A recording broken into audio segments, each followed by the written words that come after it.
Alan, magandang umaga sa iyo dyan. Gaano ba kalaki ang pensalang tinamo ng mga kalsada dyan sa Sarangani? Yes, Ani, good morning. Dito sa dako ng aking kinalalagyan, itong nasa likuran ko, Ani, ito yung Tuyan Bridge. Dito yan sa Malapatan, Sarangani.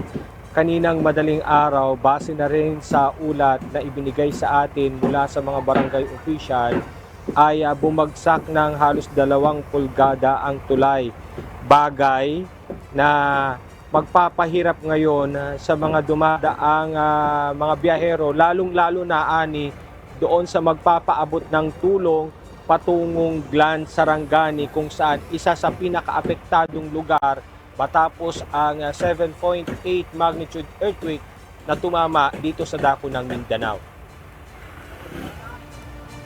Ani, simula alas 2 ng madaling araw kanina, puspusan na ang pagbabantay na ginagawa ng ilang kawani ng barangay Tuyan sa bayan ng Malapatan, Sarangani. Bumagsak kasi ng halos 2 pulgada ang Tuyan Bridge na isa sa mga pangunahing tulay na dinadaanan patungo sa ilang bayan pa ng Sarangani. Ang pagbagsak, Ani, ng tulay ay dulot ng aftershock kaninang madaling araw. Ayon sa mga barangay officials, hindi muna nila padadaanan sa mga malalaking sasakyan ang tulay bilang pag-iingat at maiwasan ang tuluyang pagguho ng Tuyan Bridge. Kung mga kotse lang, pwede pa. Motor, kotse. Pero yung mga may karga na mabibigat, parang hindi namin pwede siguro padaanin kasi baka bigla siyang umano eh. Bumaba na dito, sir, oh. Yung dito banda sa gitna, sir, bumaba na talaga ng 2 inches.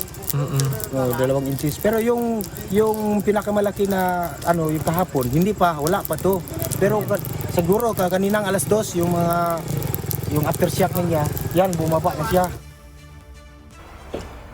Dagdag pa ng ilang opisyal, nakipag-ugnayan na umano sila sa Provincial Disaster Risk Reduction and Management Office ng Sarangani para sa agarang assessment sa tulay.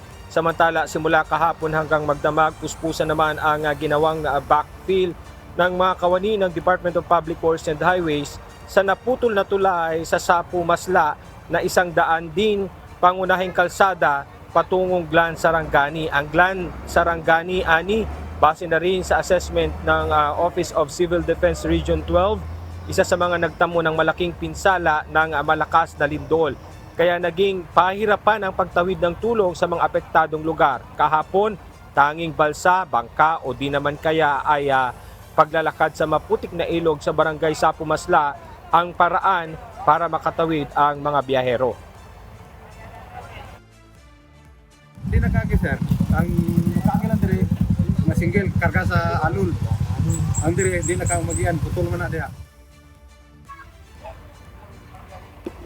Bagamat madadaanan na ngayon ng tulay, pero tanging light vehicles lamang ang maaaring tumawid. Kanina, Ani, pinasyalan nga din natin ang ginagawang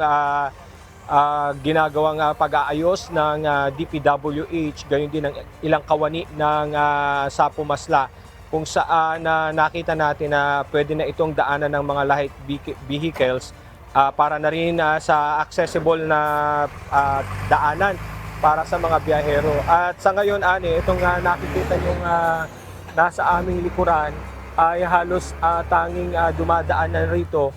Itong mga truck na ito ay patungong Sapu Masla para maging katulong mula naman ito sa private company na kinontak ng PDRRMO para na rin sa pagtulong sa pag-aayos ng bumagsak na tulay sa Sapu Masla.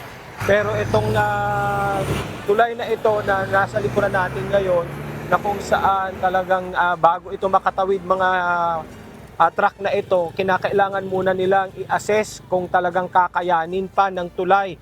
Pero sabi ng PDRRMO, papunta na raw sila dito sa dakong ito para magsagawa ng karagdagan pang assessment para na rin maipakita at matingnan kung safe ba itong tulay na ito para sa mga dadaan pang mga heavy equipment na kakatulungin na rin sa pagpapaayos ng mga daan patungong Sarangani.